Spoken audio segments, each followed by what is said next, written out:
Café con Galat.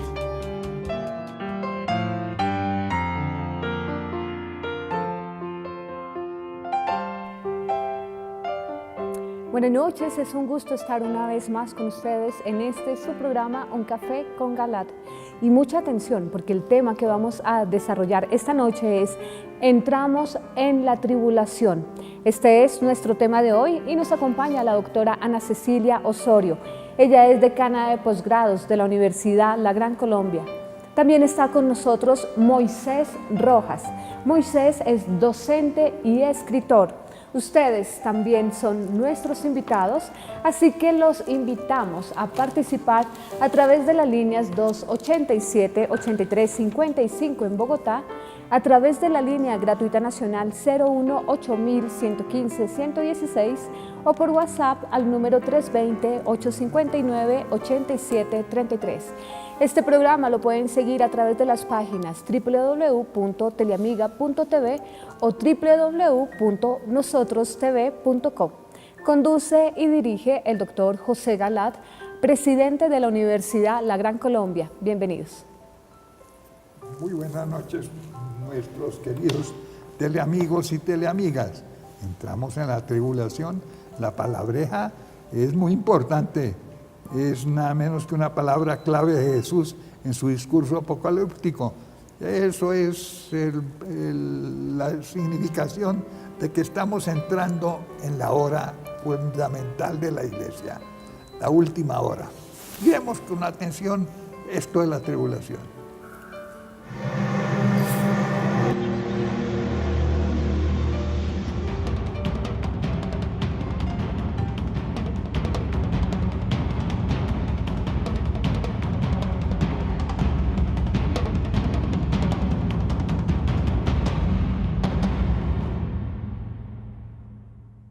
Entramos en la tribulación, parte 1. Estimados teleamigos, recordarán que en nuestros dos últimos programas citamos las palabras del cardenal holandés Wilhelm Jacobus Eijk, arzobispo de Utrecht, quien se desempeñó como presidente de la conferencia episcopal de su país, y quien al referirse a la pretensión del episcopado alemán de aprobar unánimemente a petición de Bergoglio la intercomunión de los luteranos y protestantes casados con católicos, mencionó que tan calamitoso episodio de la iglesia actual y el hecho de que desde lo más alto de la jerarquía católica se esté apostatando de la verdad, le hacía pensar en que ella estaba entrando en la última prueba de que habla el numeral 675 del Catecismo de la Iglesia Católica, que a la letra dice: antes del advenimiento de Cristo, la Iglesia deberá pasar por una prueba final que sacudirá la fe de numerosos creyentes. La persecución que acompaña a su peregrinación sobre la tierra desvelará el misterio de iniquidad, bajo la forma de una impostura religiosa que proporcionará a los hombres una solución aparente a sus problemas, mediante el precio de la apostasía de la verdad. La impostura religiosa suprema es la del anticristo, es decir, la de un pseudo-mesianismo en el que el hombre se glorifica a sí mismo, colocándose en el lugar de Dios y de su Mesías venido de la carne. Hoy vamos a esbozar otras reflexiones sobre este tema. Cada vez que se habla del fin de los últimos tiempos, algunos se remiten al pasaje bíblico relatado en Mateo 24:36 que dice: en cuanto a ese día y esa hora, nadie los conoce, ni los ángeles del cielo, ni el Hijo, sino solo el Padre. No la hora del día, pero sí la época. Y referente al pasaje de San Mateo 24, esto es absolutamente cierto. El día y la hora de ese acontecimiento no lo sabe sino el Padre. Pero resulta que ya antes, en el mismo Evangelio de San Mateo 24, 30 a 33, el Señor Jesús en persona nos advierte: inmediatamente después de la tribulación de aquellos días, el sol se oscurecerá, la luna dejará de brillar, las estrellas caerán del cielo y los astros se conmoverán. Entonces aparecerá en el cielo la señal del Hijo del Hombre. Todas las razas de la tierra se golpearán el pecho y verán al Hijo del Hombre venir sobre las nubes del cielo, lleno de poder y de gloria. Y él enviará a sus ángeles para que, al sonido de la trompeta, congreguen a sus elegidos de los 4 puntos cardinales, de un extremo al otro del horizonte. Aprendan esta comparación tomada de la higuera. Cuando sus ramas se hacen flexibles y brotan las hojas, ustedes se dan cuenta de que se acerca el verano. Así también, cuando vean todas estas cosas, sepan que el fin está cerca, a la puerta. Vean ustedes cómo el Señor Jesús no se contradice. Nos está diciendo que el día exacto y la hora exacta no la podemos saber nosotros, sino solo el Padre. Pero en cambio, lo que sí podemos identificar y nos incita incluso a hacerlo es la proximidad de ese día y de esa hora. Es decir, el texto bíblico nos prohíbe señalar la fecha, pero no la época. O en otras palabras, la coyuntura en que esa fecha se ha de presentar. Y para más seña nos pone un ejemplo de la higuera con estas palabras. Aprendan esta comparación tomada de la higuera. Cuando sus ramas se hacen flexibles y brotan las hojas, ustedes se dan cuenta de que se acerca el verano. Animados por esta invitación a identificar la época, repetimos, no el día, no la hora exacta del acontecimiento fundamental en que se presentará la parusía, es decir, la venida de Cristo de nuevo, es la razón por la que nos atrevemos a tratar de descubrir cuáles son las señales que anuncian esa parusía, es decir, los acontecimientos previos que la determinan. La apostasía, el acontecimiento previo a la parusía. Entre esos acontecimientos previos o señales de proximidad del desenlace final, no hay dudas de que la apostasía generalizada en la Iglesia es uno de ellos. Apostasía que en las revelaciones del tercer secreto de Fátima se nos ha dicho que comenzaría en la cima de la Iglesia. ¿Y cuál es la cima de la Iglesia? Sino la voz del papado, y en este caso concreto, la voz de quien figura como si fuera papa, y papa sin serlo, realmente. La intercomunión con los protestantes, signo de la apostasía. Entonces, mis queridos teleamigos, las insensateces de Jorge Mario Bergoglio en materia de fe y las insensateces de sus más allegados prelados en contra de las doctrinas tradicionales de Cristo y de su Iglesia constituyen uno de los elementos básicos en la determinación de la inminencia de la parusía del Señor. Ahora bien, uno de esos asuntos tiene que ver con la mal pretendida intercomunión, es decir, la Sagrada Eucaristía autorizada para los cónyuges protestantes casados con católicos, promovida en la actualidad por la mayoría del episcopado alemán, como se relata a continuación. Todos los obispos alemanes, salvo 6 de ellos, quieren dar la Sagrada Comunión a las esposas o esposos luteranos de los católicos. El obispo Jorge Bergoglio exigió que esa decisión fuera unánime, como si la administración indiscriminada de la Sagrada Eucaristía, cuestión fundamental de la fe, así fuera unánime, pudiera someterse a la votación de los obispos. Ya esta cuestión es un punto relevante de la fe, definido desde mucho antes por Jesús y por el Evangelio. Recordemos que ya antes hemos citado, presentando a los prelados, cardenales y obispos especialmente, que se declaran contrarios a dicha propuesta y que le recuerdan al obispo Bergoglio que la Eucaristía, para ser recibida dignamente, exige que el comulgante pertenezca a la Iglesia Católica y profese las verdades que ella enseña. Por tanto, y según autorizada opinión de ellos, los obispos de un país no pueden, incluso si fuera por unanimidad, modificar a su antojo las doctrinas de Cristo y las leyes de su Iglesia. De ahí la sorpresa y el estupor que sienten estos fieles prelados, porque Jorge Bergoglio crea que basta la unanimidad en la decisión episcopal para poder dar la Sagrada Comunión sacrílegamente. Repetimos, que ésta no se puede someter a mayorías o a minorías, porque ya ha sido determinada por Cristo la forma correcta y válida como debe recibirse. Crece número de prelados contra intercomunión con protestantes. Así es que ya se han dado autorizadas declaraciones en contra de esta pretensión del obispo Bergoglio y del episcopado alemán, pronunciándose cardenales y obispos como el cardenal arzobispo de Colonia, Alemania, Rainer Maria Belki, el cardenal arzobispo de Utrecht, Wilhelm Jacobus Eck, quien fuera presidente de la conferencia episcopal de su país, Holanda, el prefecto emérito de la Congregación para la Doctrina de la Fe, el cardenal alemán Gerhard Ludwig Müller, Monseñor Terry Pendergrast, el arzobispo de Ottawa, Canadá, Monseñor Nicolas Bux, consultor de la Congregación de la Fe en el papado de Benedicto XVI. Pero la noticia que les tenemos a ustedes hoy es que a todos ellos se les unen las autorizadas voces de los cardenales Robert Sarah, prefecto de la Congregación para el Culto Divino y la Disciplina de los Sacramentos, el cardenal Francis Arinze, prefecto emérito de la misma congregación, y los monseñores Athanasius Schneider, obispo auxiliar de Astana, Kazajistán, y monseñor Charles Chaput, arzobispo metropolitano de Filadelfia, Estados Unidos, junto con otras voces de importantes personalidades, entre ellas el respetado teólogo alemán Karl-Heinz Menke, miembro de la Comisión Teológica Internacional, el sacerdote español Padre Santiago Martín, junto a 250 sacerdotes de todo el mundo. Empecemos a conocer los pronunciamientos de estos importantes jerarcas y personalidades de la Iglesia Católica, que unen sus voces para decirle al obispo Jorge Mario Bergoglio y a sus iguales de la Conferencia Episcopal Alemana que no pueden dar la comunión de forma sacrílega a adúlteros o apóstatas, y también que no pueden hacer toldo aparte en asuntos de fe y de moral, porque con ello conseguirían destruir la unidad y verdad de la Iglesia, yéndose así en contra de Dios. Cardenal Sarah y obispo Schneider en contra de la intercomunión.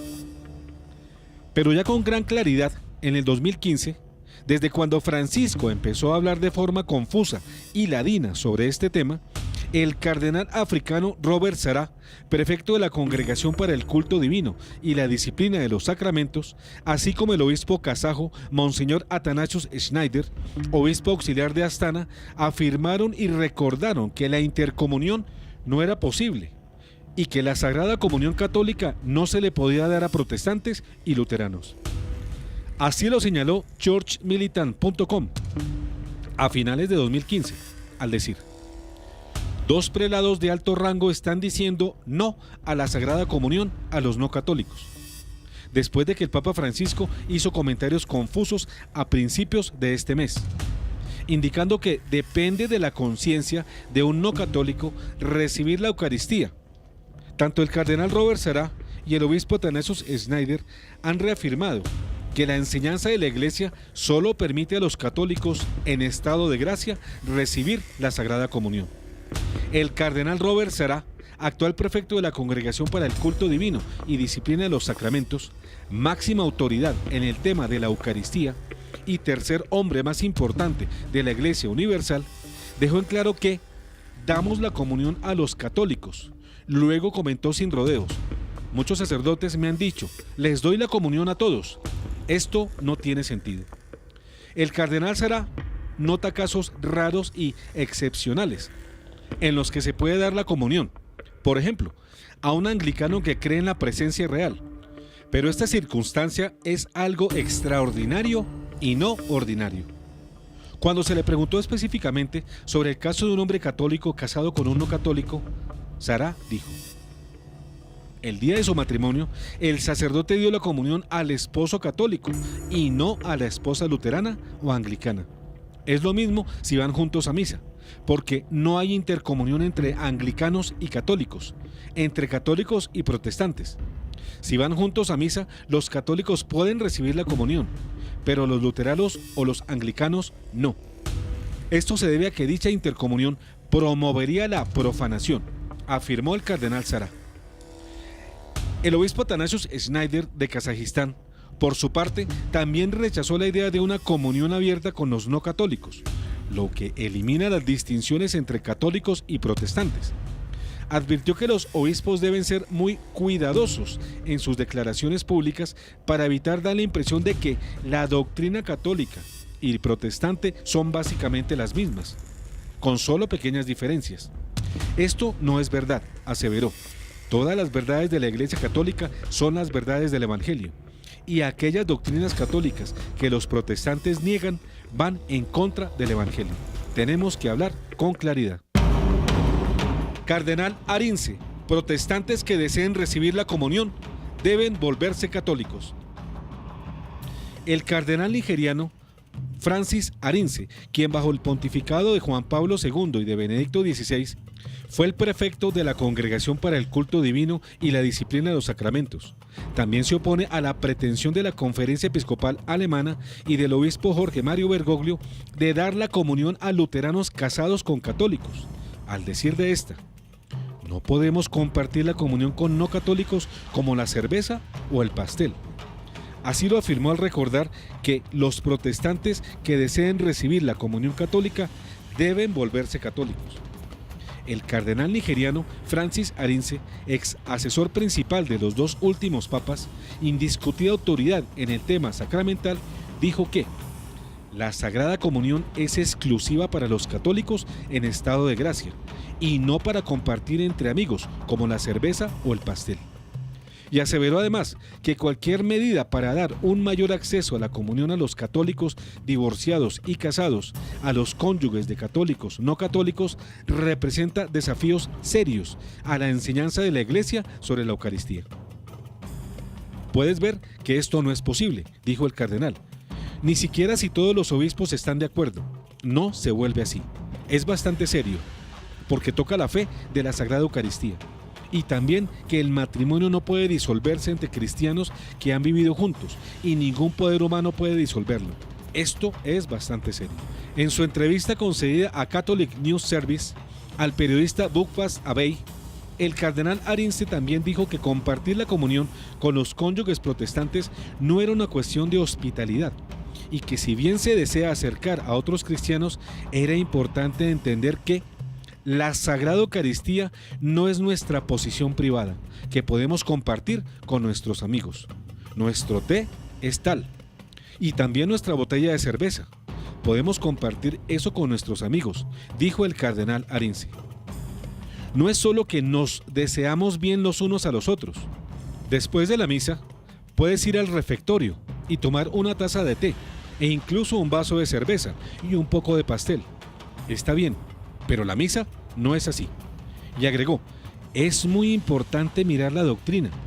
La celebración eucarística de la misa no es un servicio ecuménico, no es una reunión de aquellos que creen en Cristo y que inventan una oración para la ocasión.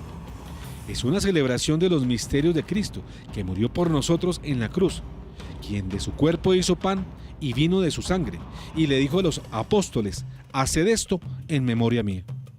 La celebración eucarística de la misa, continuó el cardenal prefecto, es la celebración de la comunidad de fe. Los que creen en Cristo se comunican en la fe, en los sacramentos y en la comunión eclesiástica. La unidad eclesiástica con un pastor, su obispo y el papa. Es la comunidad que celebra la Sagrada Eucaristía. Cualquiera que no sea miembro de esa comunidad no encaja en absoluto. El cardenal dijo que si los protestantes deseaban recibir la Sagrada Comunión en las iglesias católicas, entonces deberían convertirse en católicos. En su entrevista, el cardenal Francis Arinze se opuso además a las interpretaciones de la exhortación apostólica de 2016 del Papa Francisco, Amor y Leticia, que autoriza a los católicos divorciados y casados de nuevo que no han recibido una anulación, recibir la comunión en ciertas circunstancias. Si una persona se divorcia y se vuelve a casar sin que se anule el primer matrimonio, entonces hay un problema. No somos nosotros quienes hicimos eso. La enseñanza. Es Cristo quien lo dijo. No podemos ser más misericordiosos que Cristo, continuó. Si alguno de nosotros dice que tiene permiso de Cristo para cambiar uno de los puntos principales que Cristo nos dio en el Evangelio, nos gustaría ver ese permiso y también la firma. Cardenal Brandmüller, la intercomunión con protestantes es un truco malvado. Pero no solamente estos cardenales y obispos se han opuesto a las pretensiones de los obispos de la Conferencia Episcopal Alemana. También lo ha hecho el cardenal alemán Walter Brandmüller, expresidente del Pontificio Comité de Ciencias Históricas, quien calificó de táctica totalmente deshonesta la pretensión de sus compatriotas, los obispos germanos, de dar la Sagrada Comunión a luteranos casados con católicos. Estas duras palabras, en contra de sus homólogos del episcopado alemán, las pronunció en declaraciones a Armin Spivak, del medio australiano Catnet, contenidas en un artículo titulado El truco con el hambre eucarística. Su eminencia Walter Brandmüller el cardenal firmante de la dubia, que junto a otros 3 cardenales se envió a Francisco para que aclare las dudas en torno al capítulo 8 de Amor y Leticia, calificó de truco malvado el tomar reglas para situaciones de emergencia existencial y aplicarlas a la vida normal. El cardenal Brandmüller reflexionó sobre el significado de la Iglesia y preguntó, al hablar de la Iglesia, ¿se trata de una empresa para ayudar a hacer mejor el mundo? ¿Es una ONG para ayudar a las personas en la vida? Respondiendo a estas preguntas, él mismo dijo que la Iglesia es una realidad que no piensa en estos términos. La Iglesia es una obra de Dios.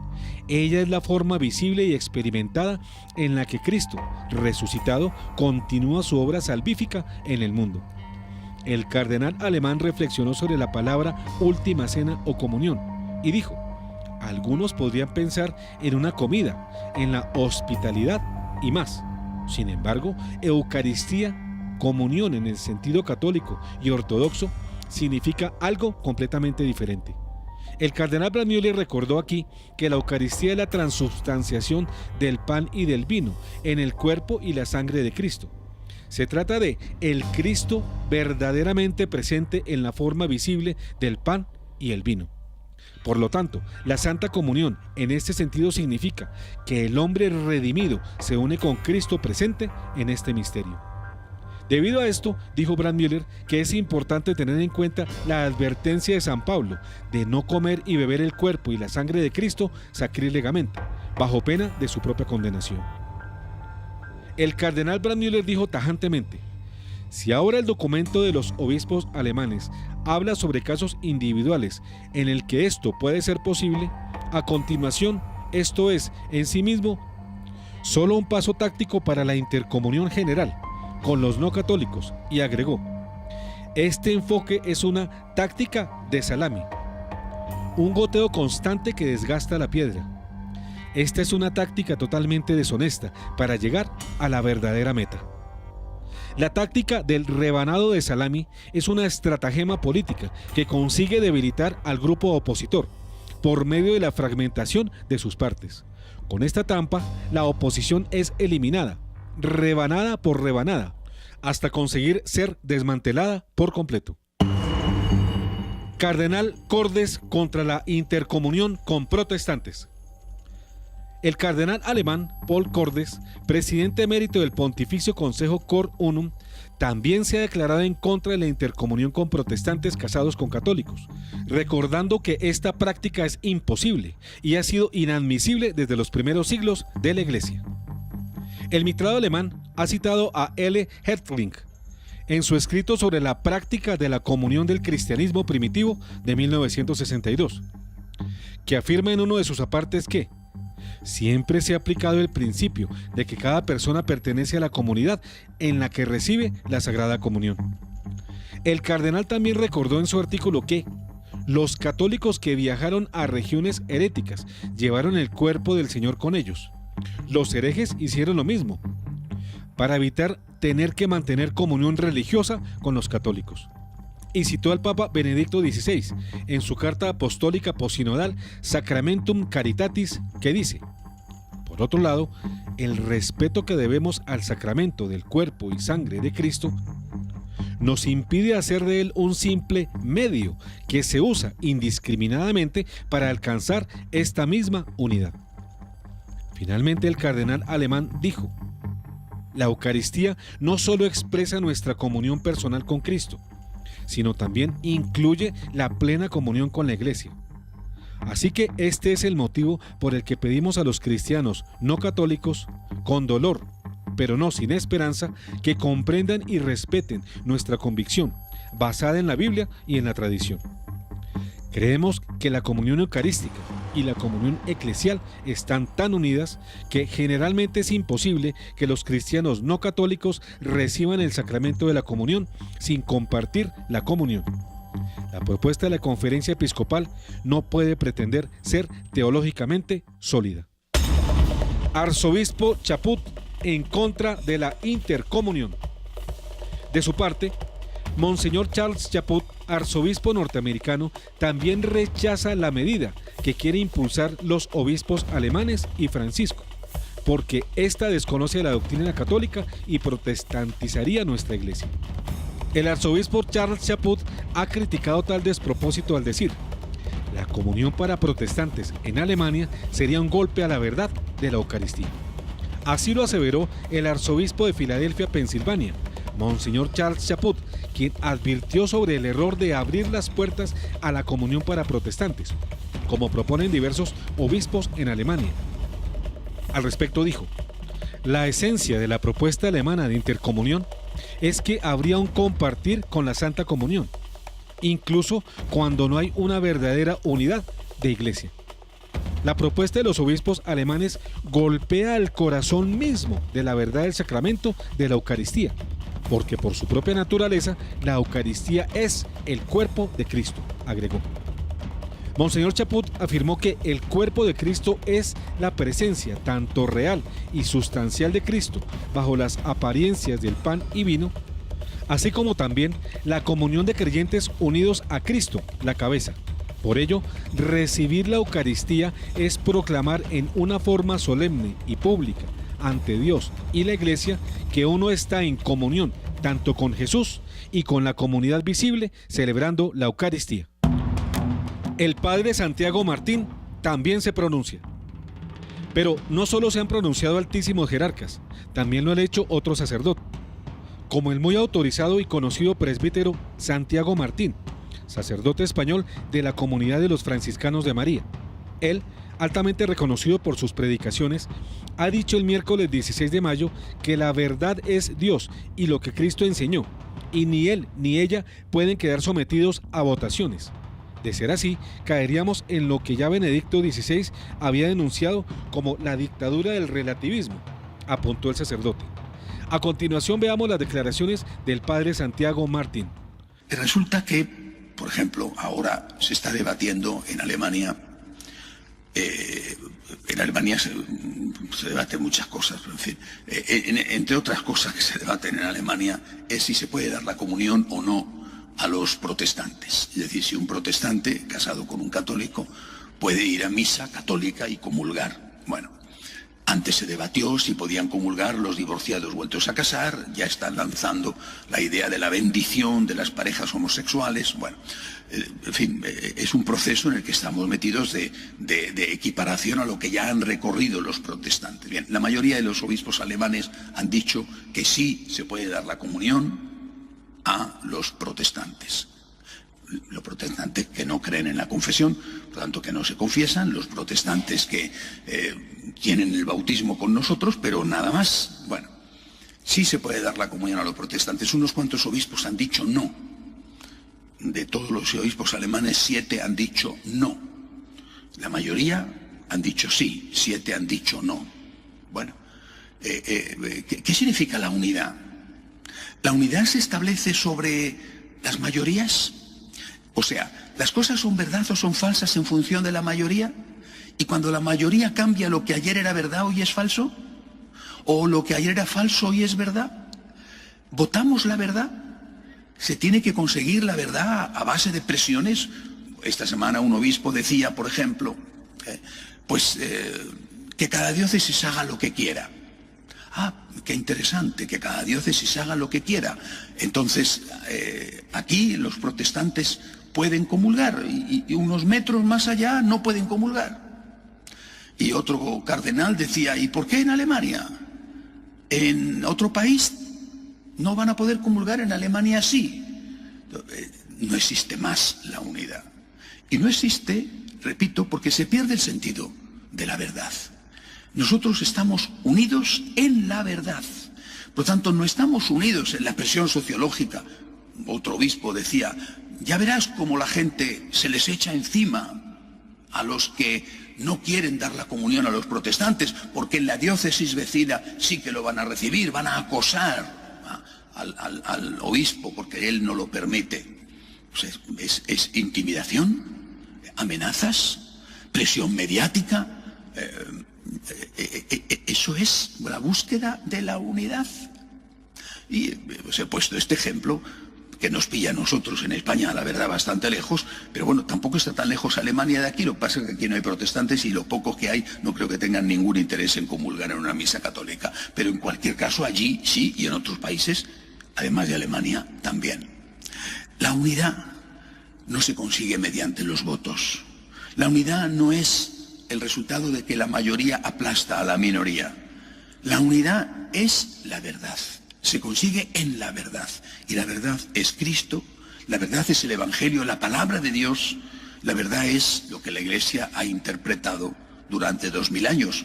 Porque si esto no es así, es decir, si hace 1 año, 5 años, 10 años, lo que decíamos que era verdad, resulta que no lo es, simplemente, ¿cómo podemos tener garantías de que lo que hoy decimos que es verdad, lo es? Si lo que decíamos que era verdad hace 5 años es falso, ¿no podrá ocurrir lo mismo con lo que decimos hoy que es verdad? Nosotros mismos nos desautorizamos. Si no aceptamos que la verdad no cambia, que la verdad es inmutable porque la verdad es Dios, entonces lo que hoy estamos definiendo como verdadero, mañana perfectamente pueden definirlo como falso. Es aquello que Benedicto XVI definió, es la dictadura del relativismo. Pidámosle al Señor que se cumpla su último deseo, su testamento, que sean uno. Como tú y yo, Padre, somos uno, santifícalos en la verdad. Teólogo alemán Karl-Heinz Menke, contra la intercomunión. El autorizado teólogo de Colonia, Alemania, Karl-Heinz Menke, miembro de la Comisión Teológica Internacional, es decir, teólogo del Vaticano, condecorado en el 2017 con el Nobel de Teología, Premio Joseph Ratzinger, profesor de dogmática y propedéutica teológica en la Facultad de Teología Católica de la Universidad de Bonn, y con una amplia trayectoria en el contexto teológico y la consejería eclesial, ha hecho público su desacuerdo con la propuesta de intercomunión presentada por los obispos alemanes y reclamada por el obispo Bergoglio, quien les pidió decidir llegando a la unanimidad, muy a sabiendas de que las cuestiones de fe no se deciden por mayoría, sino acogidos a la palabra de Dios y al magisterio tradicional de la Iglesia. El destacado teólogo y presbítero alemán calificó el folleto de la Conferencia Episcopal Alemana, que presenta sus pretensiones de dar la comunión a esposos o esposas de católicos que son luteranos, como ilícito, imprudente y defectuoso. El sacerdote y teólogo Karl-Heinz Menke expresó su propia desaprobación a los obispos alemanes por su aceptación de este folleto de intercomunión, al decir: me ha irritado profundamente que, a excepción del arzobispo de Colonia, Rainer Welki, y algunos obispos bávaros, la mayoría del episcopado alemán haya sellado un papel de tan defectuosa calidad teológica, y que se quiera decidir, con la ayuda de una mayoría, sobre una cuestión que pertenece al nivel de la Iglesia Universal, y que no puede, incluso allí, decidirse con la ayuda del voto mayoritario. Menke, verdadera autoridad en teología, enfatizó en la enseñanza católica al decir: el que recibió el sacramento de la Sagrada Eucaristía se identifica públicamente con esa comunidad en la que va a la comunión. Esto se aplica también a los cónyuges protestantes, dijo, añadiendo que no es necesario explicar más que eso.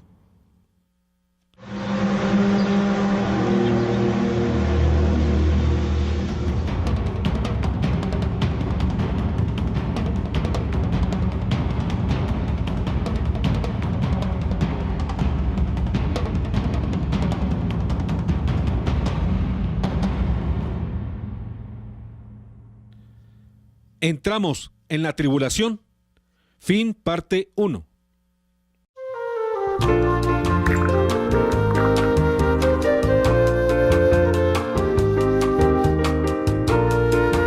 Un café con Galat.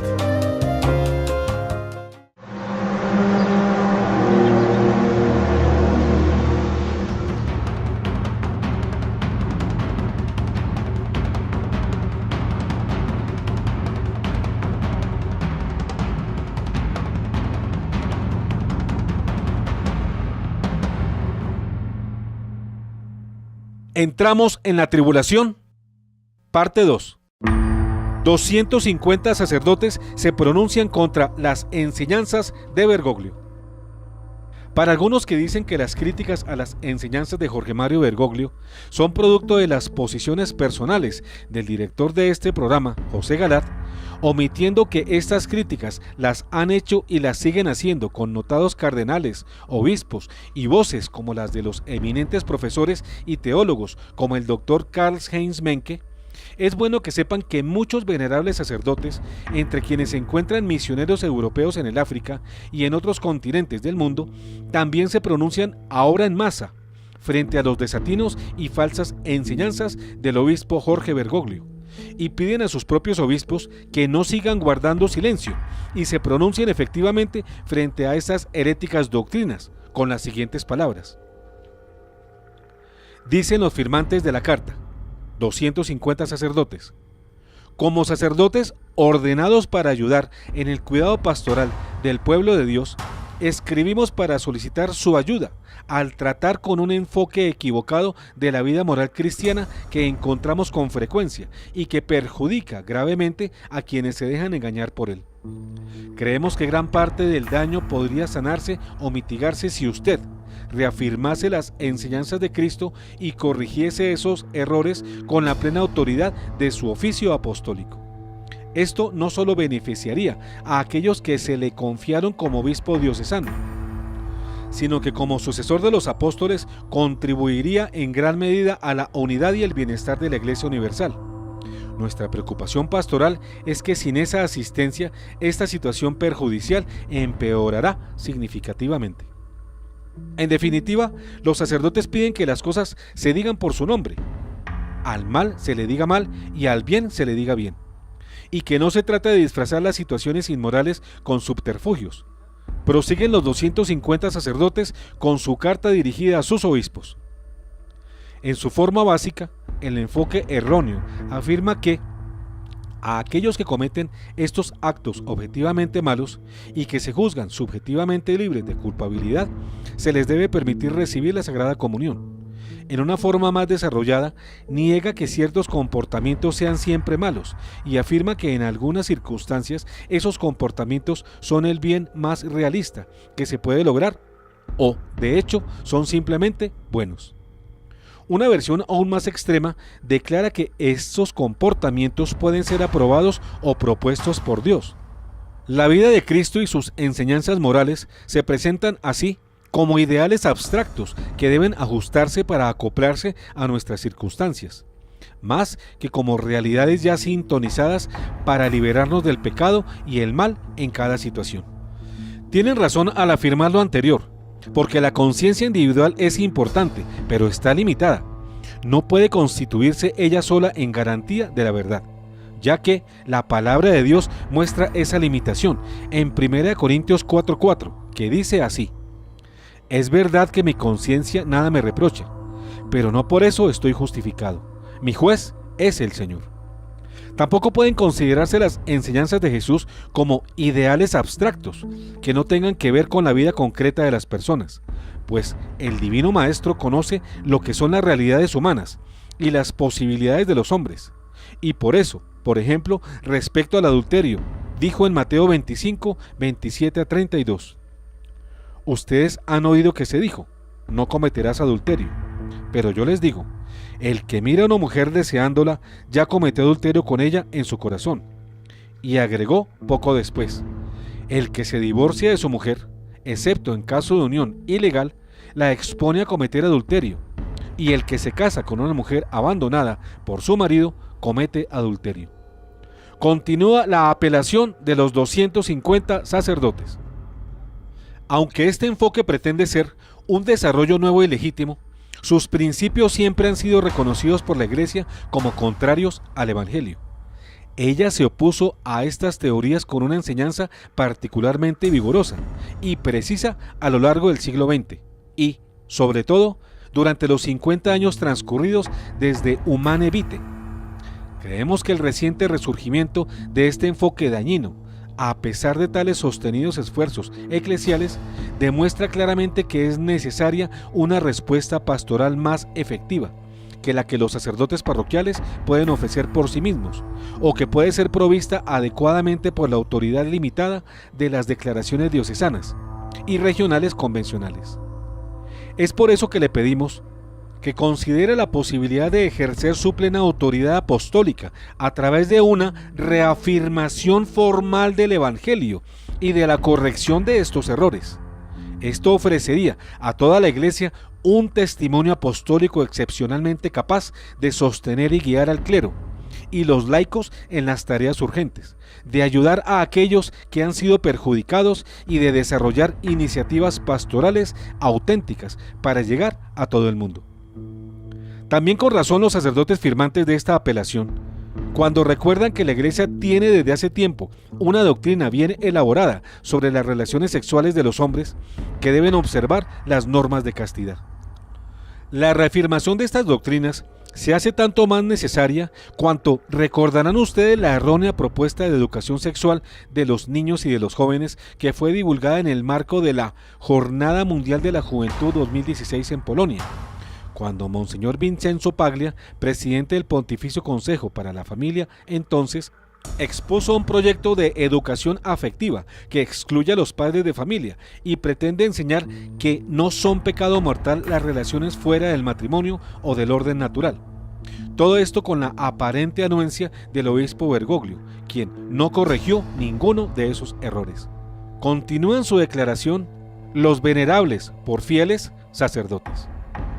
Reconocemos que el ejercicio de la autoridad apostólica y la forma de su expresión son asuntos que cada obispo debe decidir. Como sacerdotes, deseamos, en un espíritu fraterno y filial, ofrecer para su consideración las siguientes afirmaciones del Evangelio, centradas en 10 asuntos cruciales que esperamos usted aborde formalmente.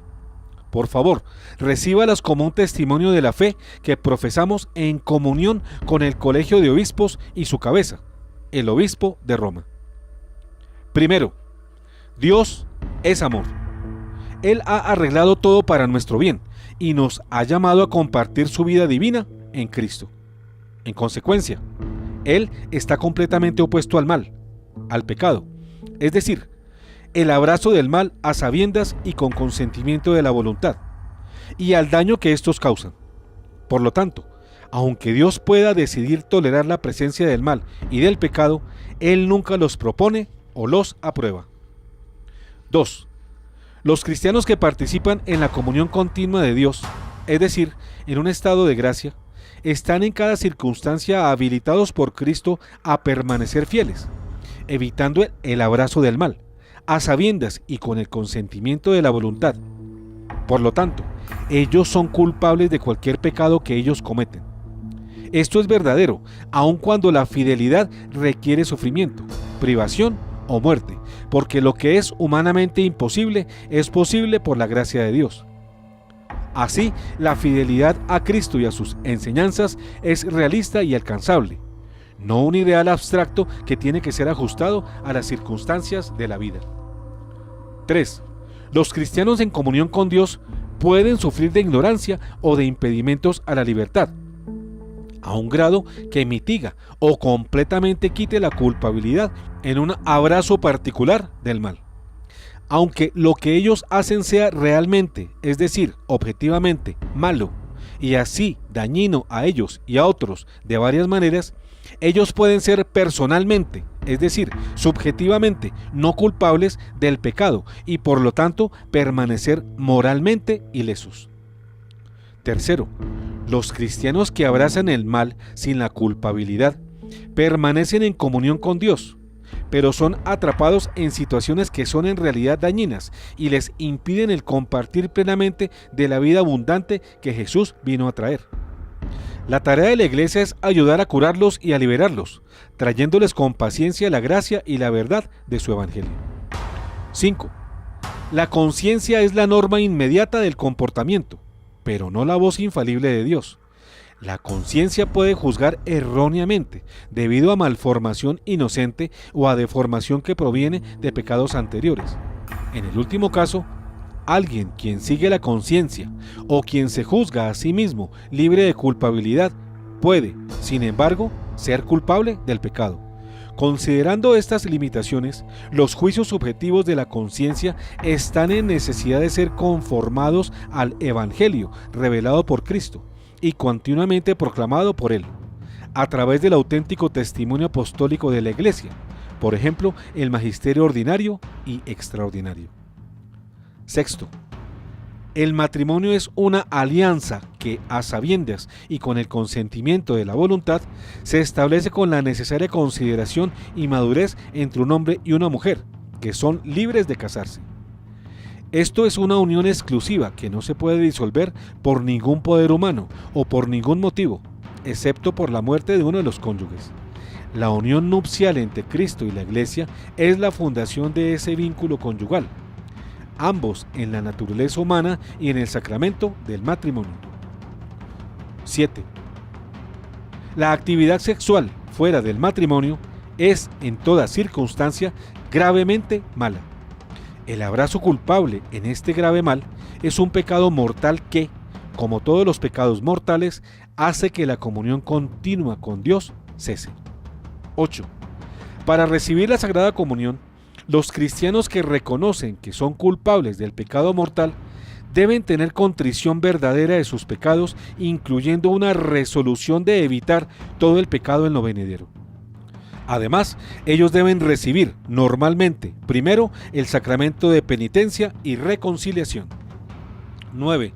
La recepción de la Sagrada Comunión no puede ser reducida a un acto privado basado en un juicio subjetivo de inocencia, porque es un testimonio público del abrazo de alguien de la fe y vida comunal de la Iglesia. Sin tener en cuenta la culpabilidad, se puede esperar apropiadamente o, a veces, requerir que se obtengan de la Sagrada Comunión a aquellos que sigan abrazando un mal objetivamente grave, después de aprender que su creencia o comportamiento es contrario al testimonio apostólico de la Iglesia. Esta disciplina de la Iglesia es un medio pastoral para traerlos a reconocer y renunciar al mal, de modo que ellos pueden ser liberados de ello y compartan más plenamente la vida abundante de Cristo. Tal enfoque refleja la enseñanza de Jesús y los apóstoles, quienes basaron la disciplina de la Iglesia en la falla objetiva de no estar en concordancia con la vida de la Iglesia, no en un juicio de culpabilidad. La Sagrada Comunión también puede ser retenida para evitar engañar a otros en cuanto a la fe y la vida del Evangelio, es decir, causando escándalo. 10. La recepción de la Sagrada Comunión en casos específicos por parte de aquellos que se han vuelto a casar después de un divorcio depende de la realidad objetiva del vínculo de su primer matrimonio y de evitar el pecado y escándalo público, no solo de su intención privada de evitar actividad sexual en el futuro, de su evaluación subjetiva de la relación presente o de su juicio subjetivo de inocencia con respecto a la actividad sexual en su relación. Este último punto de la Declaración de los Sacerdotes reafirma la doctrina tradicional de la Iglesia sobre la comunión de adúlteros consignada en el numeral 1650 del Catecismo de la Iglesia Católica, que exige 3 condiciones. Primera, arrepentimiento. Segunda, vivir como hermanos. Tercero, no causar escándalo.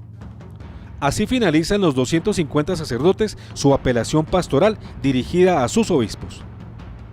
Al hacer nuestra apelación, nos gustaría alentarlo a no subestimar el valor pastoral del apoyo y guía apostólicos que usted pudiese proporcionar a la Iglesia Universal, incluso como obispo individual. Nos damos cuenta, como sacerdotes, de que muchos clérigos y laicos han sido tan afectados por las mentalidades seculares y la falsa teología moral de décadas pasadas, que ahora ven el testimonio apostólico de la Iglesia como idealista, anticuado e incluso cruel. Por lo tanto, a menudo perciben erróneamente las afirmaciones pastorales de ese testimonio como abstracciones, legalismos o condenas personales. Esto es extremadamente doloroso para nosotros los involucrados. La experiencia puede ser desalentadora para los sacerdotes y podría llevarnos a evitar ofrecer una presentación clara y auténtica del Evangelio. Sin embargo, tenemos la bendición de conocer a muchos clérigos y laicos cuyas vidas se han transformado abrazando las enseñanzas de Cristo, incluso cuando esto conlleva sufrimiento. ahora se regocijan en el testimonio de la iglesia que alguna vez pareció poco realista u hostil. Al mismo tiempo, tienen un profundo sentimiento de dolor y traición por la defensa de los errores que dejan a otros atrapados en situaciones dañinas, similares a las que experimentaron. Sin embargo, encuentran esperanza y nos alientan al recordar que fueron liberados mediante el poder de la gracia y de la verdad de Cristo, trabajando en el testimonio inequívoco y amoroso de un sacerdote o laico en particular. Más aún, entonces, el testimonio personal de un obispo, expresado con el cuidado pastoral y la plena autoridad de un sucesor de los apóstoles, proporcionaría un medio eficaz para que Cristo reúna, apoye y guíe a su pueblo. Gracias por su cortesía en considerar esta apelación, orando para que Dios le sostenga en su servicio y pidiendo su bendición. Permanecemos sus hermanos en el ministerio sacerdotal y apostólico. Firman 250 sacerdotes de todo el mundo. Finalmente, los sacerdotes que afirman esta apelación pastoral dirigida a sus obispos tienen plena conciencia de que otros, sin justificación ni razón, los puedan calificar de idealistas, anticuados, retrógrados, fundamentalistas y hasta de crueles. Todo esto por pedir que se predique la verdadera, única y tradicional doctrina de la Iglesia sobre la castidad. Y a fe que no están descaminados, porque ya había enseñado el Señor en el libro del Deuteronomio 30:11. Este mandamiento que hoy te prescribo no es superior a tus fuerzas, ni está fuera de tu alcance. Y en Mateo 5, cuando reformula los mandamientos del decálogo judío, promulgado en el Sinaí, Cristo tampoco está proponiendo algo fuera del alcance de sus creyentes. Y así lo ha comprobado durante siglos la experiencia de multitud de personas que han guardado castidad según las nuevas exigencias puestas por el Divino Maestro, de tal manera que disminuirlas o relajarlas ahora, tal como pretenden los teólogos modernistas, sería una insensatez incalificable. El antecedente de Amoris Laetitia. Muy grave es el paso de la intercomunión, o sea, la Sagrada Eucaristía que la Conferencia Episcopal Alemana pretende dar a los luteranos. Pero peor es quizá el paso anterior que Jorge Bergoglio franqueó con su exhortación apostólica Amoris Laetitia del 2016, en el numeral 305, nota al pie 351 del capítulo 8, al autorizar que se dé la Eucaristía a adúlteros en pecado mortal, apenas disimulándose el carácter semántico de esta oprobiosa situación, denominándola con el calificativo de situación irregular. No olvidemos que los 4 cardenales que formularon las dubias lo hicieron con toda la razón, porque esperaban del pastor supremo orientación y aclaraciones a sus dudas, que los pastores supremos deben en principio a sus hermanos, en este caso a altos prelados de la Iglesia. Pues esos 4 prelados en vano han esperado, y 2 de ellos ya fallecieron sin recibir respuesta alguna.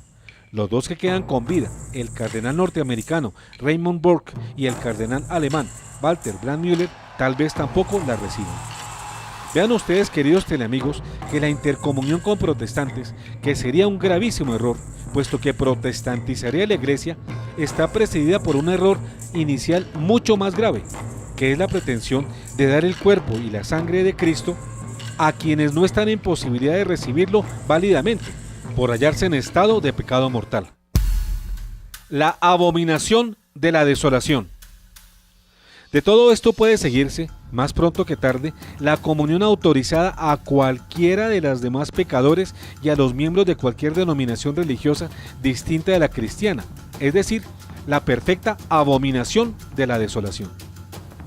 Quizá no se encuentra en la Biblia una expresión más terrible, aterradora y pavorosa que esta de la abominación de la desolación. Pero ¿en qué consiste y cuáles son sus proyecciones y sus consecuencias? ¿Y cuál es la importancia de esa desolación abominable? Si nos basamos en la etimología y razón gramatical de las palabras, abominación es lo detestable, lo aborrecible, lo absolutamente indeseable, por su carácter perjudicial y sobre todo por su dimensión maligna, porque significa una condena o lleva a la maldición. Y de su parte, la palabra desolación evoca la soledad, el desamparo, de lo cual se sigue la tristeza, la melancolía, la nostalgia, la aridez. En suma, de todos esos sentimientos, la tribulación. En la abominación desoladora hay ante todo la ausencia de Jesús Eucaristía y en consecuencia la ausencia del Señor de los señores, del Mesías, del Salvador del mundo, Redentor de la cruz, Libertador nuestro y luz que guía las almas. Sumando a esto hay una ausencia casi generalizada de vida espiritual, un vacío del Dios verdadero. Ahora bien, dado que ese vacío, esa ausencia de quien debiera estar acompañándonos y guiando nuestras almas por su propia naturaleza, no puede quedar vacío, entonces viene a ser reemplazado y usurpado por el opuesto a él. Por eso, cuando Jesús deja de estar presente en la Eucaristía, Satanás se aprovecha y viene a invadir el lugar de Jesús y a dominar la iglesia y el mundo. No podemos pasar por alto que el mal existe y se manifiesta en la ausencia del bien. Así como la luz desaloja la oscuridad, pero las tinieblas se imponen en la ausencia de verdadera luz. Asimismo, en la ausencia de Dios, en el corazón de los hombres, en la vida sacramental, en el seno de la iglesia, en la vida política y social, en la familia, etc. En esa ausencia, la acción de Dios viene a ser suplantada y sustituida por la acción de los espíritus inmundos. En suma, la falta de Eucaristía implica el vuelco del infierno con sus espíritus inmundos sobre el mundo y la humanidad que lo habita. Si lo más importante de nuestra fe católica es la Sagrada Eucaristía, con la presencia real y verdadera de Cristo, cual se celebra en el sacrificio diario de Jesús, que se ofrece en todos los altares del mundo, si esa divina presencia es desconocida y profanada, entonces se entiende sí que lo más grave que pueda sucedernos es la supresión de ese sacrificio con la consiguiente ausencia de Cristo como alimento para su cuerpo, que es la iglesia. La iglesia, pues, al quedarse sin sacrificio, se queda sin alimento, se queda en ayunas de Cristo su Señor, y de quien recibe la vida. Esta es la gravedad mayúscula de la abominación de la desolación, y que hace pareja con el gobierno tiránico que ejercerá el anticristo, en su decisión de privarnos de los alimentos corporales que necesitamos, al no conseguirlos sino a quienes ostenten su marca abominable en la frente o en la mano derecha. Es decir, vamos a estar sometidos a una doble privación de alimentos, los espirituales y los corporales. Los alimentos espirituales refiéranse básicamente a la Eucaristía y probablemente los demás sacramentos, y los corporales suministrados a discreción del gobierno tiránico del anticristo, tanto en el Antiguo Testamento como en el Nuevo, por boca del propio Cristo. Se habla de la abominación de la desolación. El profeta Daniel anuncia la abominación desoladora. Por ejemplo, el profeta Daniel nos alerta en varios de sus pasajes sobre el dominador inicuo de su época, que obrará sin embargo como el tipo del anticristo que Jesús anunciara. Y ese anticristo es el antitipo del ya anunciado por Daniel. Oigamos lo que se nos dice en Daniel 8, 11 a 12. Se agrandó hasta llegar al jefe del ejército y le suprimió el sacrificio perpetuo. El lugar de su santuario fue avasallado, lo mismo que su ejército. Sobre el sacrificio perpetuo fue instalada la iniquidad y se echó por tierra la verdad. Él tuvo éxito en todo lo que emprendió. Y hablando de la semana de años en que dominará el abominable personaje, Daniel en 9:27 nos dice: Él impondrá una alianza a muchos durante una semana, y durante la mitad de la semana hará cesar el sacrificio y la oblación. Y sobre un ala del templo estará la abominación de la desolación, hasta que el exterminio decretado se derrame sobre el devastador. Daniel 11:31 señala: fuerzas enviadas por él atacarán, profanarán el santuario y la ciudadela, abolirán el sacrificio perpetuo e instalarán la abominación de la desolación. Y Daniel 12:11 reitera: a partir del momento en que será abolido el sacrificio perpetuo y será instalada la abominación de la desolación, pasarán 1290 días. Y el profeta Oseas en 3:4 confirma lo anunciado por Daniel al decir: porque durante mucho tiempo los israelitas estarán sin rey y sin jefe, sin sacrificio y sin piedra conmemorativa, sin efod y sin ídolos familiares. No perdamos de vista que una de las cosas más importantes y, al mismo tiempo, preocupantes, anunciadas por el profeta Daniel, es el reemplazo del Dios verdadero por ídolos. El ídolo más impostor de estos es el anticristo. Así nos los describe la Biblia en Daniel 11, 37 a 38 al decir: Él no respetará a los dioses de sus padres, ni al Dios favorito de las mujeres. No respetará ninguna divinidad, porque se engrandecerá por encima de todo. En su lugar honrará al Dios de las fortalezas. Honrará un Dios que no conocieron sus padres, con oro, plata, piedras preciosas y objetos de valor. Este calamitoso escenario se confirma en 2 de Macabeos 6, 1 a 2, que a la letra dice: Poco tiempo después, el rey envió a un consejero ateniense para que obligara a los judíos a abandonar las costumbres de sus padres y a no vivir conforme a las leyes de Dios, a profanar el templo de Jerusalén, dedicándolo a Júpiter olímpico, y a dedicar en el monte Garizim a Júpiter hospitalario, conforme a la idiosincrasia de los habitantes de aquel lugar.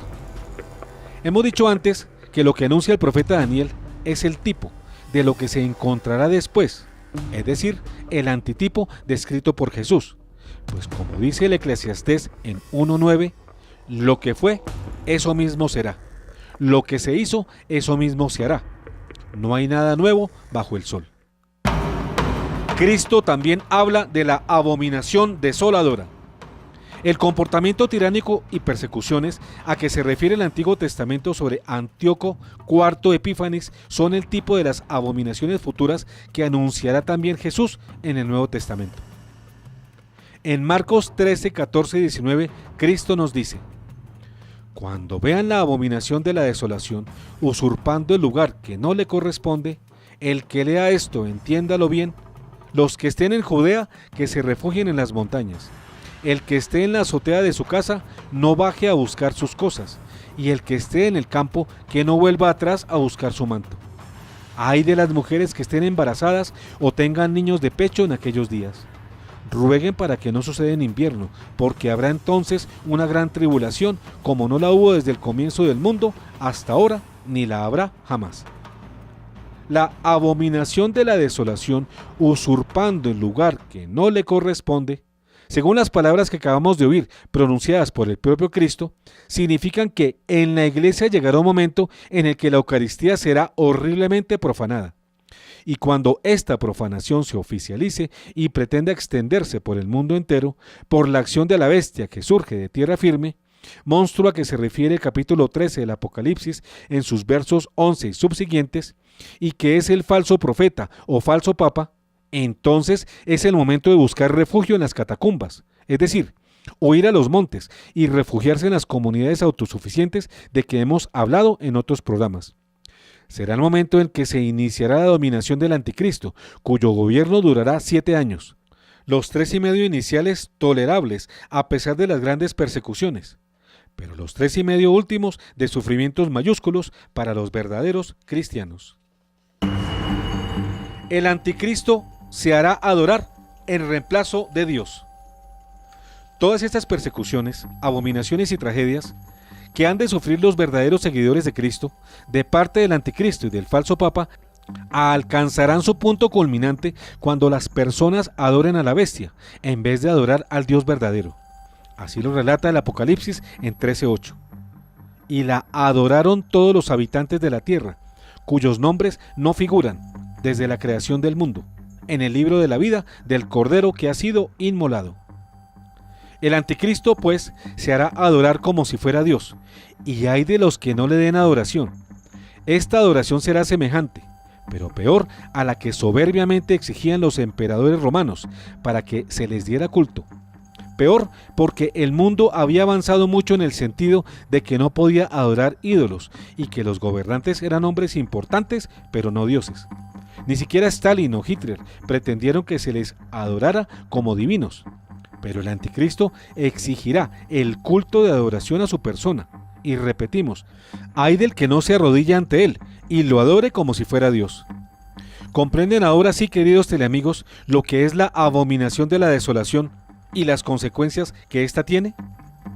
Uno de los asuntos fundamentales que apuntan a esta abominación, y no nos cansaremos de repetirlo, es la apostasía actual, que Bergoglio practica y sus más allegados también, como hemos tenido la ocasión de mostrarlo en nuestros programas, que ya se acercan a los 200 sobre estos puntos, al denunciar las herejías y maldades de algunos de los más altos prelados que han acolitado las insensateces teológicas y morales a Jorge Bergoglio y a sus tesis heréticas, sobre las cuales hemos insistido y seguiremos insistiendo sin cansarnos, para la seguridad de todos ustedes y para rendir así, de paso, por medio de la lealtad, culto de adoración a Dios nuestro Señor.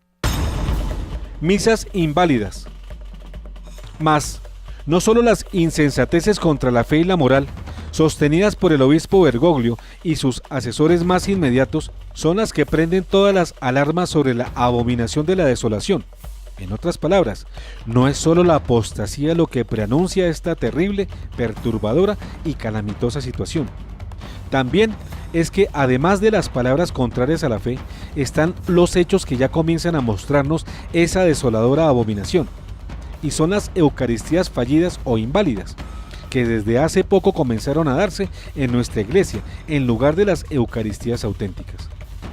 Nos referimos a tantas misas inválidas que comienzan ahora a proliferar, o porque cambian directamente las fórmulas litúrgicas de la consagración de las especies del pan y del vino, o porque omiten la palabra sacrificio, término esencial de la Eucaristía, y lo cambian por otras expresiones que no son lo mismo, como celebración, memoria, recuerdo, memorial, símbolo, señal, etc.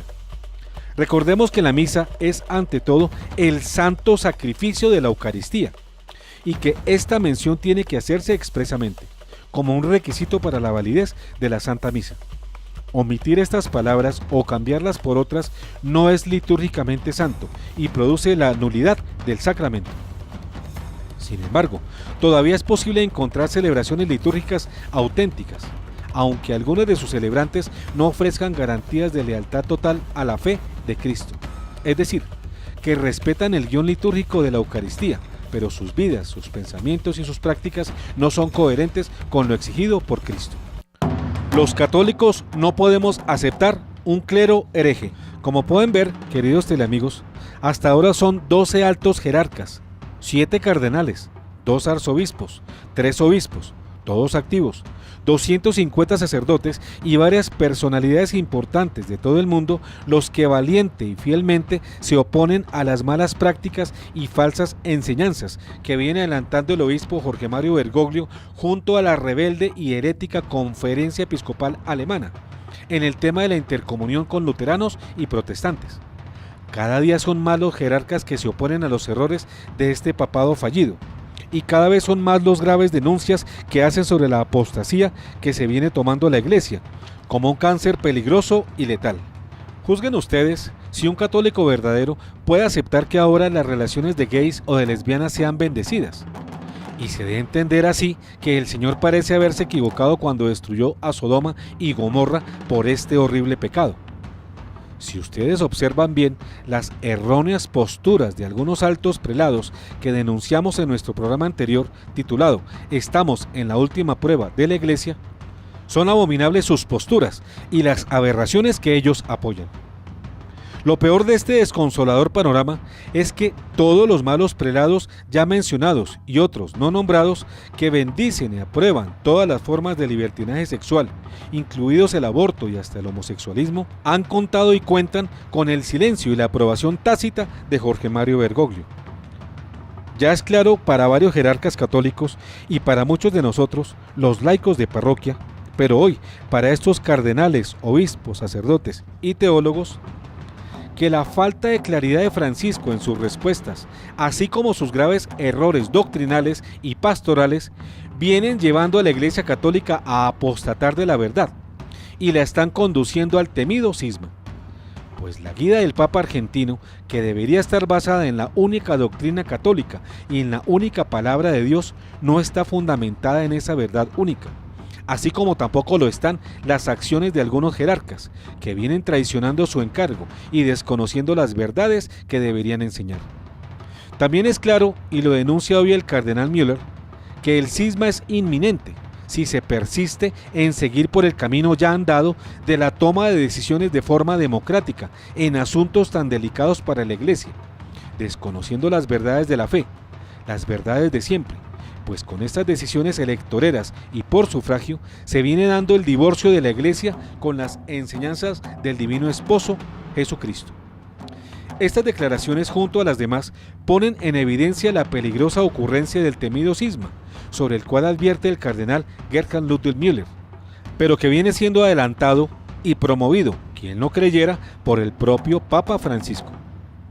Esta acción apostática y todas las demás del obispo Jorge Mario Bergoglio, que tienen sumida a la Iglesia Católica en una grave crisis, de seguir como va, nos va a llevar a un gran cisma y división en el seno de la Iglesia. Por eso nos cuestionamos, ¿con el cisma entramos en la tribulación? Motivos de sobra, pues, asisten a los 12 apóstoles de hoy, cardenales y obispos que se oponen a estas pretensiones, y a los sacerdotes fieles que ahora reclaman orientaciones claras por parte de sus obispos, y que deben darlas como pastores supremos de las iglesias particulares, herederos de la sucesión apostólica. Cualquier omisión de los obispos en el cumplimiento de sus deberes pastorales y teológicos los haría gravemente culpables ante el Señor, y los convertiría, no en pastores, sino en lobos del rebaño. Noticia de último momento. Por ahora, Roma dice no a obispos alemanes sobre la intercomunión con protestantes. Ante la inusitada y firme respuesta mundial de importantes prelados de la Iglesia, entre quienes pudimos contar 12 cardenales, arzobispos y obispos, quienes se mostraron contrarios a la pretensión de la Conferencia Episcopal Alemana de dar la comunión a esposos y esposas luteranas de fieles católicos, se ha pronunciado en las últimas horas el actual prefecto de la Congregación para la Doctrina de la Fe, Monseñor Luis Ladaria, ordenando a la Conferencia Episcopal Alemana a no publicar su guía a favor del acceso a la comunión de los cónyuges protestantes de matrimonios mixtos. En efecto, ante la postura de un clero fiel, encabezado por estos 12 jerarcas, apóstoles leales del Señor, que en este vital punto doctrinal y pastoral se han opuesto firmemente a las pretensiones de la Conferencia Episcopal Alemana, avaladas por Francisco, el obispo Jorge Bergoglio ha decidido cambiar de opinión y le ha dicho a sus homólogos de la Conferencia Episcopal Alemana que ya no pueden publicar su texto pastoral, que daría la comunión a adúlteros en casos específicos. Efectivamente, según señaló Monseñor Ladaria, tras conversar con Francisco sobre el tema el pasado 24 de mayo, este consideró que el texto propuesto por la mayoría de los obispos alemanes, comillas, presenta problemas de considerable importancia, cierro comillas, ante lo cual, comillas, el Santo Padre ha llegado a la conclusión de que no está maduro para su publicación, cierro comillas, dijo Ladaria. Los problemas indicados por Monseñor Ladaria, previstos por Francisco, son 3. Primero, este es un tema que toca la fe de la Iglesia y tiene un significado para la Iglesia universal. Segundo, esta cuestión tiene efectos sobre las relaciones ecuménicas con otras iglesias y otras comunidades eclesiales que no deben subestimarse.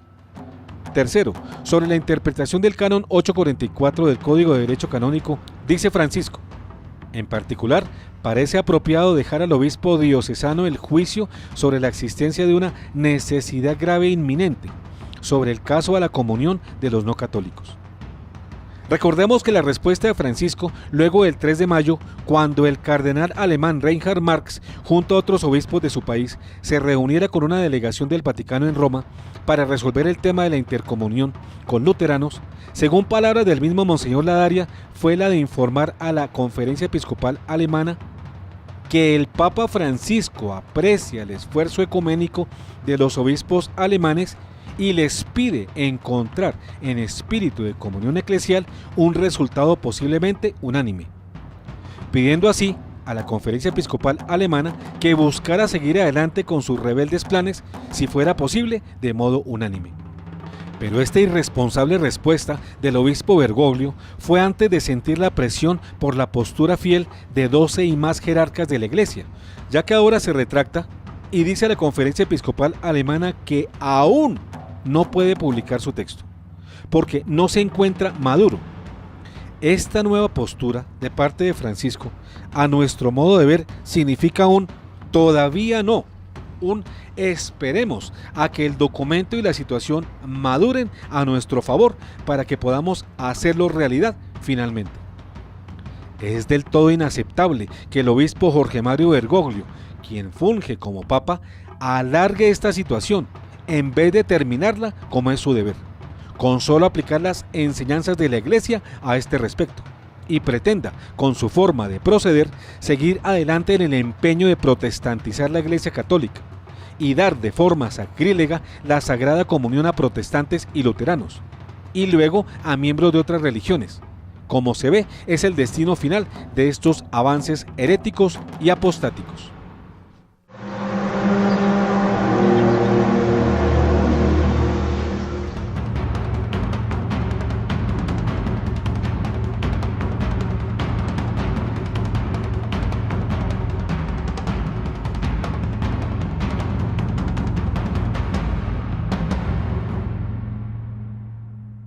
Estamos en la tribulación. Fin.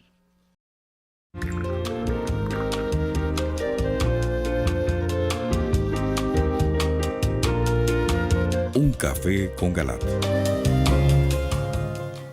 Muy bien, y continuamos con nuestro tema de hoy, que es entramos en la tribulación. Este es nuestro tema de hoy, doctor. Y bueno, han llegado varios mensajes. Voy a ver. Entre estos, los siguientes. Hay uno que dice: buenas noches, quisiera que hicieran alguna aclaración del por qué antes de iniciar el programa Un Café con Galat por su canal Teleamiga, canal católico, ¿por qué permiten propagandas de Petro? ¿Por qué transmiten esta clase de propagandas de un candidato comunista si el canal es católico y justo antes de un programa tan visto por católicos? Porque la ley nos obliga. Dice que hay que recibir la propaganda, pagada naturalmente, por los distintos candidatos que hay. Nos obligan la ley. Pero la Teleamiga no es... No es que Teleamiga le esté haciendo publicidad a ningún candidato, no, sino que la Comisión Nacional de Televisión obliga a todos los medios de comunicación a presentar publicidad de todos los partidos políticos y de todos los candidatos en lo posible, más cuando esa impresidencia no puede estar en ninguno de los dos a nivel de comercial. Le preguntamos tu opinión sobre el video. Como todos los videos, excelente. Y nos muestra cómo la apostasía campea en nuestra iglesia. Signo inequívoco de que estamos en el fin de los tiempos. Signo que muchos duros de cerviz, yo diría que hasta un poquito estúpidos o muchos muy estúpidos, no se dan cuenta, no se percatan de todo lo que estamos viviendo. La Biblia nos advierte hace 2000 años de esta situación que estamos viviendo. Sin embargo, seguimos ignorando todas estas realidades. La apostasía, infortunadamente, está en cabeza de nuestra iglesia hoy en día. Y eso está profetizado. En Daniel 11:31 dice que profanarán el santuario y la ciudadela y abolirán el sacrificio perpetuo. ¿Qué estamos haciendo? ¿Qué está pasando en el Vaticano? El santuario se profanó, la ciudadela se profanó, hace clara alusión al Vaticano, no a otra cosa. Y el sacrificio perpetuo se está aboliendo lentamente, porque no lo han hecho abruptamente, porque la reacción del católico, del buen católico, del católico informado, puede ser más violenta.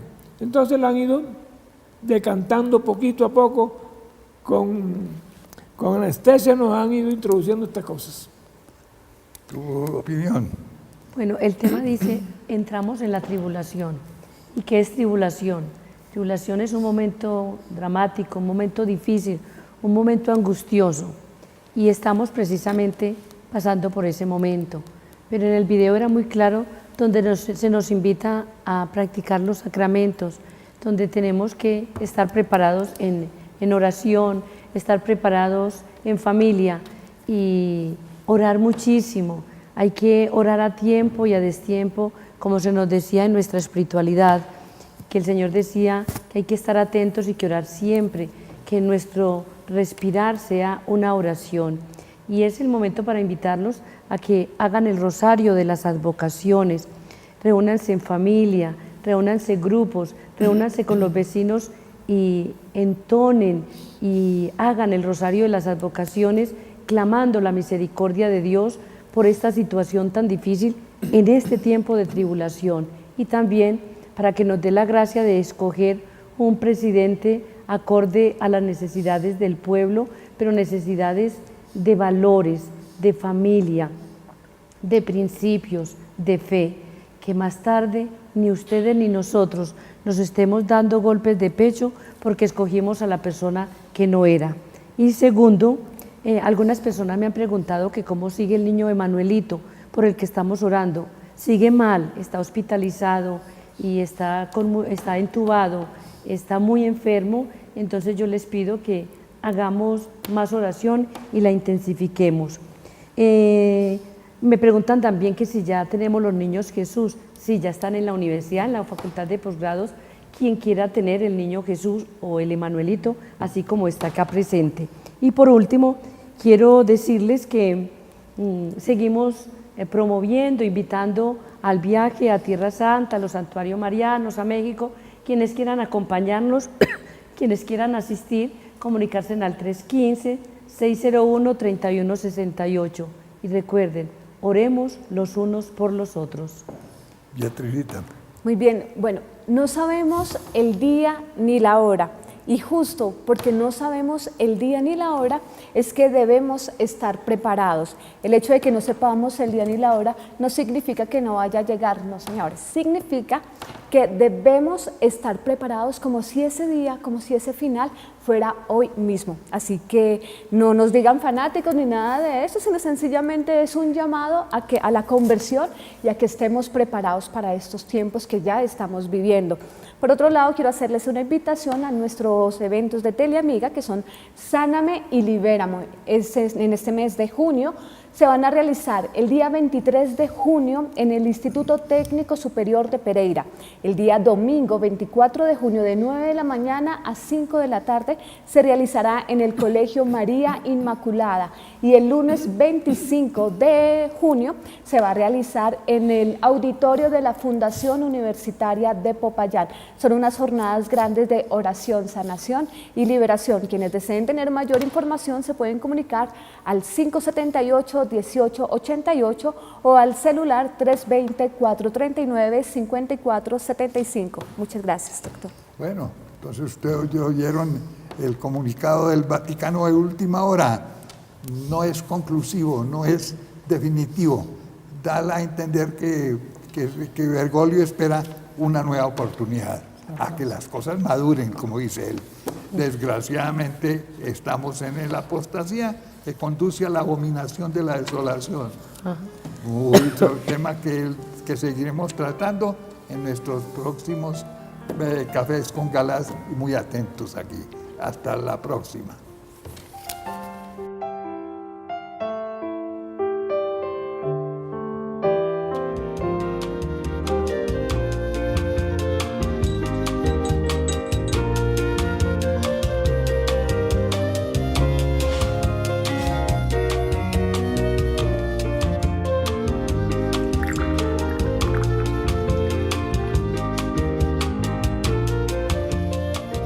Un café con Galat.